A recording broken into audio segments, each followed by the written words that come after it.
pessoal, então vamos lá. O Moacir Fernando, ele tinha feito um pedido lá de uma questão de matemática financeira para o cálculo da taxa I, e ela recaía numa equação do segundo grau, tá? E aí ele pediu para que eu fizesse um remember. Se o teu inglês é ruim, eu traduzo uma lembrança. Ok. Sobre equação do segundo grau e principalmente falar sobre o delta, que é o discriminante. Tá legal? Então, Moacir, para você esse vídeo, meu irmão. Vamos lá então? Vamos lá, prestando atenção então. Equação do segundo grau, fórmula de Bhaskara. Então, antes de começar a fórmula de Bhaskara, Moacir, eu queria falar para você como é que você escreve uma equação do segundo grau na forma genérica, tá? Você escreve dessa forma: ax² mais bx mais c igual a zero. Tá? Uma equação completa do segundo grau, escrito de forma genérica, tá? Bom, vamos falar algumas particularidades antes de resolver falar sobre o delta discriminante. Vamos falar algumas particularidades que é interessante que você saiba, tá? Então, primeira particularidade que eu quero que você saiba. Vamos lá então? Primeira, gráfico. Qual é o gráfico de toda a equação, de toda a função do segundo grau? O gráfico é uma parábola, ok? Muito bem. Essa parábola, ela pode ter a concavidade voltada para cima ou a concavidade voltada para baixo, tá? Quem vai determinar isso? Então, acompanha lá. Primeiro, se o A for maior do que zero. Quem que é o A? Olha na equação do segundo grau que eu escrevi lá, Moacir. O A não é o coeficiente de x ao quadrado? Coeficiente, o número que está multiplicando o x ao quadrado, ok? Ah, Bara, mas é uma letra. Ele quer representar um número. Tá, vamos lá. Se o A for maior do que zero, o que eu estou querendo dizer com isso? Que o A é positivo, tá? Então, sempre que ele for positivo, o A for positivo, o que vai acontecer com a concavidade dessa parábola? A concavidade dessa parábola será voltada para cima. Então, olha lá um exemplo, tá? Peguei um exemplo qualquer, uma parábola ali, que é o gráfico verde, né? Voltada para cima a sua concavidade. Curiosidade. Você está vendo que a parábola intercepta o eixo Y ali, um ponto? Eu lhe garanto, Moacir, aquele ponto vai ser sempre o C, o termo independente da equação do segundo grau. Olha lá, na equação do segundo grau na forma genérica, tá? É o termo independente. Sempre vai acontecer isso, sempre. Não é mágica. É porque ali o x vale zero. Então, se você colocar zero no lugar do x, vai sobrar só o c. Só por causa disso. Tá, o que mais que você precisa saber? Sabendo que essa parábola, ela vem descendo, ela vem descendo, ela vem descendo, de repente ela começa a subir. Ela tem um ponto ali de mudança de trajetória. Não tem um ponto que é de mudança de trajetória? Então, esse ponto nós chamamos de vértice da parábola. Tá bom, Moacir? Bom, se ele é um ponto, Moacir, significa dizer que tem que ter duas coordenadas, uma x e outra y, tá? Então eu vou escrever que as coordenadas do vértice são xv e yv, tá bom? Só para distinguir dos outros pontos, tá bom? Moacir, tem fórmula para calcular as coordenadas do vértice, tá? São essas: o x do vértice é dado por menos b sobre 2a, e o y do vértice é menos delta, ó o delta aparecendo de novo aí, sobre 4a, tá bom? Particularmente eu quase não uso essa fórmula do y do vértice, eu uso mais o x do vértice, que é menos b sobre 2a. Aí eu pego o valor de x, substituo na equação e acho o y, bem mais rápido. Ok? Bom, vamos voltar aqui para as particularidades da equação.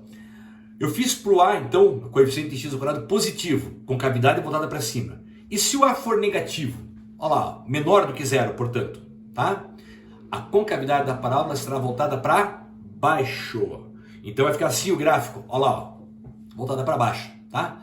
Novamente, está observando que a parábola está interceptando o eixo Y? Ali vai ser o teu ponto C, né? O termo independente da equação. E obviamente naquele ponto da curvatura ali da parábola, ali vai estar o meu vértice, que as fórmulas já estão ali ao lado. Beleza? Bom, vamos agora falar da fórmula de Bhaskara. A fórmula de Bhaskara é essa aqui, né? Batida, conhecida, todo mundo já sabe qual que é. X igual a menos b mais ou menos raiz quadrada de delta sobre 2a. Onde o delta vale b ao quadrado menos 4ac, tá? Esse delta, Moacir, nós chamamos ele de discriminante, tá? Por que chama-se discriminante, tá? Pelo seguinte motivo: Vou dar um exemplo assim bem bobo, só para você entender a ideia. Imagine que você vai numa loja de roupas, né? Aí você vai lá e compra calça, cueca, meia, sapato, camisa, enfim, compra um monte de coisa. Aí na hora de você pagar, você pede lá para o caixa uma nota. Mas você pede assim, escuta, você pode ver a nota discriminada? O que seria uma nota discriminada? Seria uma nota com cada peça que eu comprei com o seu respectivo valor. Eu não quero uma nota com valor total. Não, eu quero a nota discriminada, ou seja, eu estou discriminando item por item.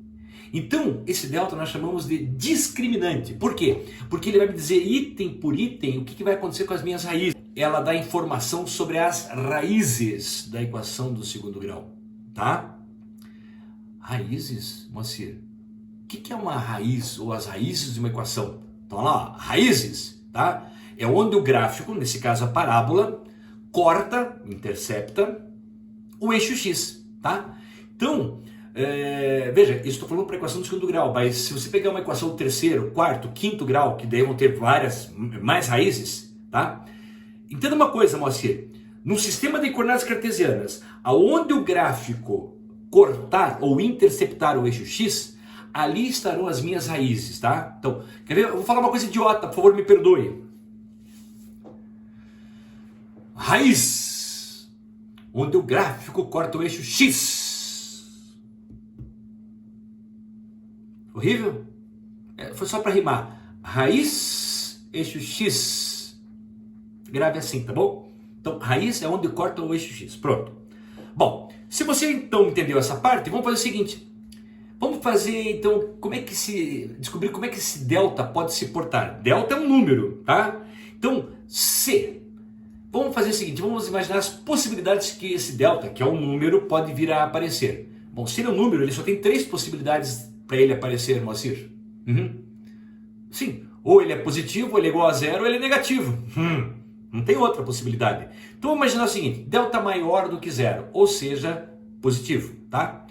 O que vão acontecer então com as minhas raízes? Então vai lá, você vai ter 2 raízes reais, faço questão de frisar que estou trabalhando no conjunto dos números reais, hein?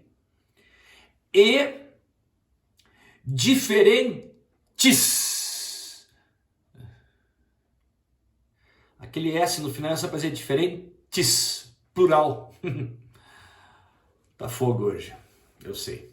Continuando, tá? O que significa dizer em termos gráficos? Significa o seguinte, que essa parábola intercepta o eixo x em 2 pontos distintos, 2 pontos diferentes, tá?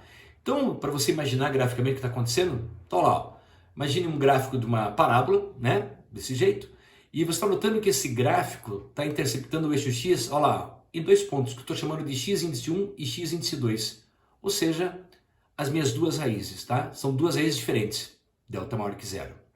Tá, e se o delta for igual a zero? Significa dizer que você vai ter 2 raízes reais também, tá? Uma equação do segundo grau. Só que elas vão ser iguais. Na verdade, graficamente está acontecendo o seguinte, intercepta o x em um único ponto, tá? Então, graficamente estaria uma coisa mais ou menos assim. Olha lá, ó. O x1 é igual ao x2. São 2 raízes iguais, tá?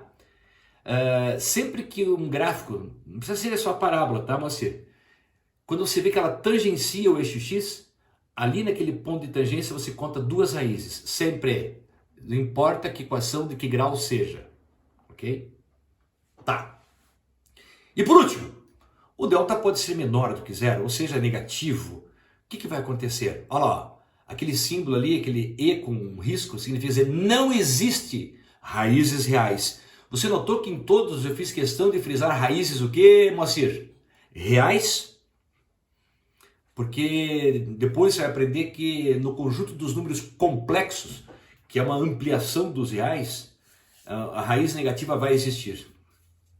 Não vou entrar nesse mérito agora não, tá bom? Tá, continuando. O que significa dizer se não vai existir raízes reais? Não vai existir raiz.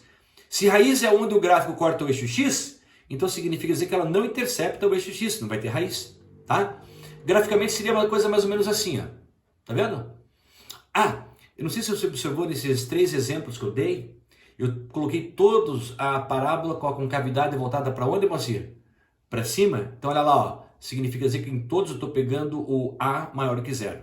Mas eu poderia fazer a mesma coisa com A negativo, daí, só que a parábola ficaria com cavidade voltada para baixo. Só isso, tá bom?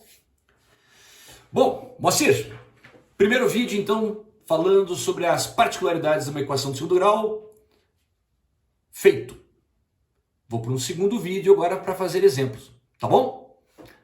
Até o próximo vídeo então, Moacir, um abraço, tchau!